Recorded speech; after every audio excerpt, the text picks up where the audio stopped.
I'm Bea Francisco for Vader TV, the network for innovators. Well, Your Truman Show launched in August, just in August this year. It's a bit of reality TV meets the long tail, and joining me to talk about Your Truman Show is Matteo Fabiano. He's the Chief Operating Officer. Matteo, thanks for joining us. Thank you. Now, the Your Truman Show, definitely a take, at least on the name, The Truman Show, the movie back in 1998 about the man whose life is televised in front of millions of people. So is that the vision behind Your Truman Show, is to just have everyone's lives shared for everyone to watch, as though you can watch your own television show of anyone broadcasting themselves? Yeah, very much. The internet enables anyone these days to have access to a distribution medium that was not available before. And so we found out that there wasn't a place on the internet dedicated just to let storytellers tell their story, their personal stories, and do that on video. And that's what we focus on. Now, how is that different from YouTube? I've been using YouTube for a while, and I know people respond to my videos, and there's a dialogue going on. It's almost like soap operas that are happening already there. So what is the difference? Our focus is a niche focus. We really want to cater to storytellers. And of course, there is some of that on YouTube. It's hard to navigate, hard to discover. There's a lot of stuff on YouTube. And one of the biggest problems, if you want, YouTube is they have so much content that it's become difficult to discover. So we are creating an environment that is conducive to discovering stories of people and navigating from one story to another, from one video to another, and kind of start to learn about these people, these video bloggers. So what kind of stories are you seeing? It's a little bit all over the map, but typically users start very simply just by introducing themselves, very much like they do on your on Vader.tv.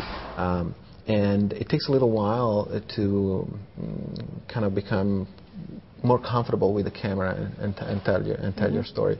But the truth is that as the means of production becomes available to more and more people at lower and lower cost, and the ease of use and the tools for editing and management becomes so more and more easy to use, it's becoming a lot easier for people to actually put things on video than, for example, write a blog.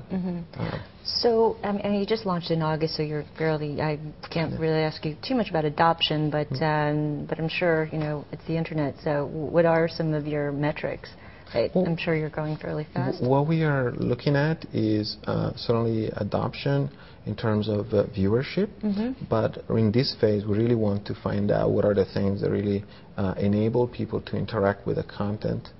So the features that we're looking at and we're watching closely in terms of adoption are whether users are writing comments or reviews or what they're doing really with that content, because I think what really matters is how users engage with that content. Right. And how what are some of those? How many users do you have, and how often are they commenting, or how many videos do you have now? Video stories? Yeah, we see videos growing in a few thousands a week, but and the metrics are pretty much in line with what we expected.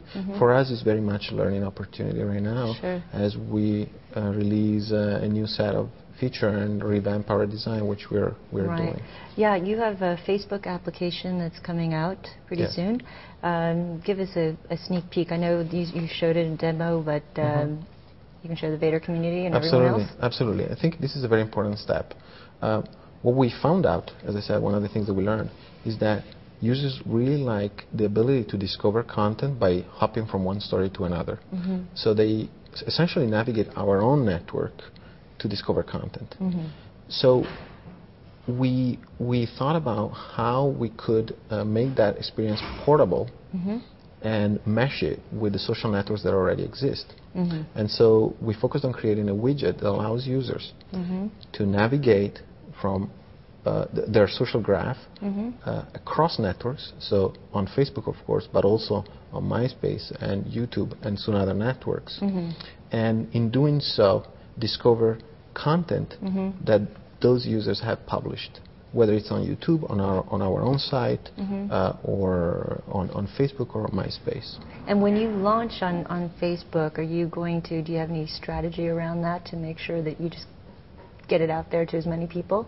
Of course, we're gonna implement a launch strategy that is gonna include a certain degree of investment in promotion, and then most importantly, what we call viral tuning, meaning looking very closely at what are the things that drive adoption within the social network, and then moving those levers. What are some of those levers? It can be anything from changing the color of a button to engaging users with sort of competition, making sure that when certain actions are taken within the network, the other users in the network are notified. Do you guys have expectations for the Facebook app? How many users will probably pick it up, or what percentage of the 40 million subscribers will pick it up? Or well, it has been received extremely well. The first observation is that when we show it to people and users, the initial impact is very, very positive in terms of branding, in terms of comments are like cool or cute or things like that. And for adoption in Facebook, it's really an important thing that it's immediately the first contact with the brand, the first contact with the application has to be interesting. And but you can't monetize it on Facebook. You have to drive them to your site to monetize those There users. are ways to monetize. Okay. There are ways to monetize the app on Facebook. Really, what we want to do is become a vehicle for advertisers that use our online video platform to mesh the content that is coming from those campaigns with content that shows up in the widget inside the social networks, Facebook and MySpace in particular. Therefore, multiplying the reach of those campaigns. Right. Instead of a few thousand users, you can now reach 150 million. So you're going to start putting video ads in the advertisements. Video ads is a possibility. Okay. And there are, of course, ad networks that we can work with, and we're looking forward to work with as well. But there are also other formats that are interesting. I think what is really very interesting about video in particular is that video can be the advertisement can be the video itself, the content itself. Sure. The advertising can live around content, and you can do things online that you cannot really do on television. Right. Well, when you think about the market, how you're going to make money, is it just advertising? Is there subscription or any other type of ways that you're advertising going to is the primary vehicle. Advertising, I think, sponsorship.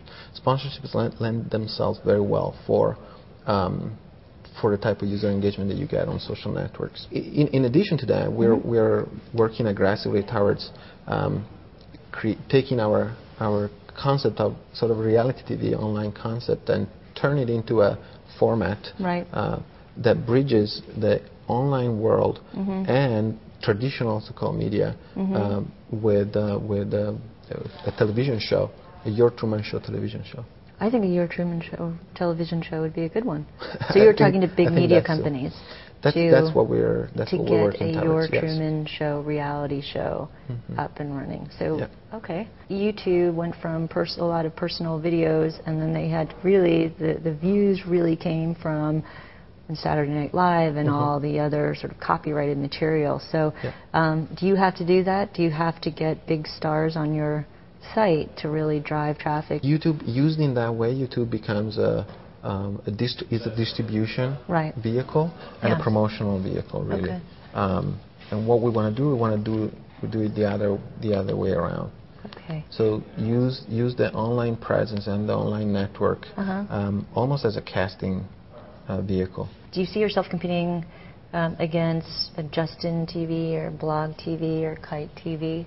Are you competing against them? We are very familiar with, we know all of those guys personally as well. So I think that we do not compete with live online TV.